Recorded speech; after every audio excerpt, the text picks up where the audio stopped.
So that's a preview of Live. And today we have a developer announcement around Live 2. We're opening up our Live API, so now you can build the ability to stream video to Facebook Live right into any device. Like, for example, this drone flying in from the back of the room. Come here, come here. DJI is one of our launch partners, and this little guy is going to be flying around and streaming F8 Live all day together today. So say hi, everyone. Hey. All right, bye-bye, drone. All right. So we have Messenger Platform and Live. And these are two of the new ecosystems that we're going to focus on building out over the next 5 years to give everyone in the world the power to share anything they want with anyone. So that brings us to 10 years.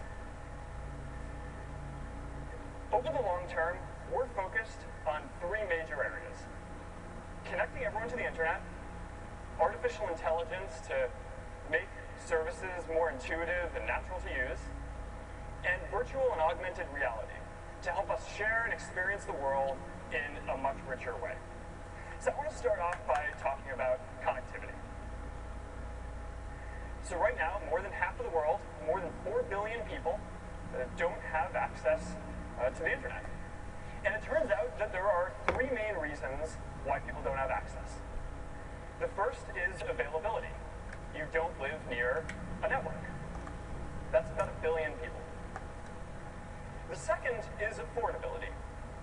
You live near a network, but you can't afford to use it. That's another 1 billion people.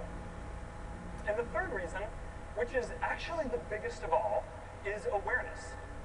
Which is, you do live near a network, and you can afford to use it, but you're not sure why you would want to spend some of your money on buying a data plan. And that's about another 2 billion people. So we're going to work on all of these different barriers. This is Aquila. It's a solar-powered plane that we've designed to beam down internet from the sky. And if you told me 12 years ago that one day Facebook was going to build a plane, I would have told you you were crazy. But here we are. It has a wingspan wider than a 737, but it weighs less than a small car. It has solar panels on the whole width of the wings, so it can fly at about 60,000 feet in the air, which is about twice as high up as a normal commercial flight. And it can stay in the air beaming down internet for a few months at a time. All right, now check this out. This is an engine pod. This is one of them, to give you a sense of the scale. And you know, this is, it's made of carbon fiber, so it's actually pretty light. There are, I think, about 8 of these on each plane, so we're going to end up building a lot of these for our fleet.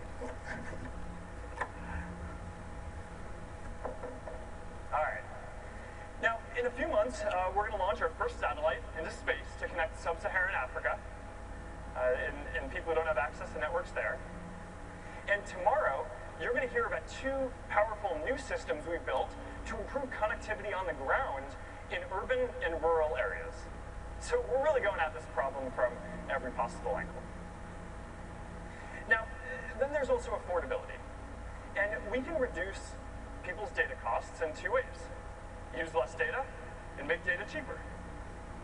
So to reduce data consumption, we've built a light framework for our apps. So now we can build apps that take about 1/4 as much data as normal apps do. We've also open sourced a tool that I encourage you to check out called Augmented Traffic Control. And it makes it easier for you to develop services for the next 1 billion people coming online in all different countries around the world by letting you simulate network conditions in all these kinds of different places. So you should check this one out.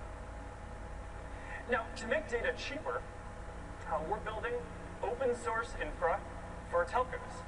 So it's kind of like what we've done with the Open Compute project.